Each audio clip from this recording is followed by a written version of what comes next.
తర్వాత ప్రధానంగా వచ్చింది లాల్ బహదూర్ శాస్త్రి. ఈయన కేవలం 1 సంవత్సరం 200 రోజుల మాత్రమే ప్రధానిగా చేశాడు.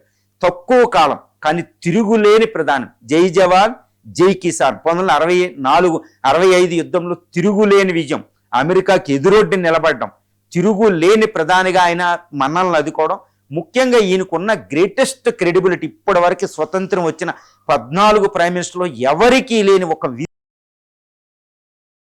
అంటే ఇంటిగ్రిటీ, స్వచ్ఛంగా పారదర్శక అద్భుతమైన క్రెడిబిలిటీ, తర్వాత నిజాయితీ అనమాట. హానెస్ట్ ప్రైమ్ మినిస్టర్ ఎవరు అంటే చిన్న పిల్లల్ని అడిగినా చెప్తారు లాల్ బహదూర్ శాస్త్రి. ఈ విషయంలో ఈయనకి తిరుగులేని విషయం ఉంది.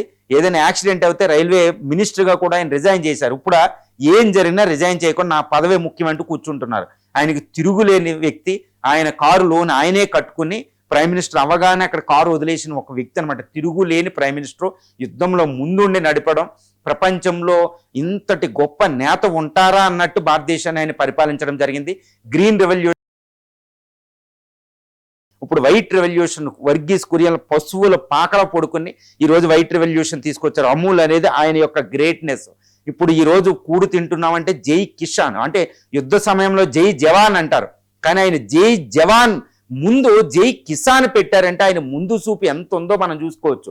ఈరోజు కడుపు నిండా భారతదేశం ప్రపంచంలో అత్యధిక వ్యవసాయ దిగుబడులతో చక్కగా ఉందంటే, చైనా తర్వాత 2వ ప్లేస్లో ఉన్నామంటే this is because of the Lal Bahadur Shastri కృషి చాలా ఉంది. కురియన్ని, చంద్రశేఖర్ని, స్వామినాథన్ లాంటి బయటికి తీసుకొచ్చారు అగ్రికల్చరల్ సైంటిస్ట్ని, గుర్తుపెట్టుకోవాలి.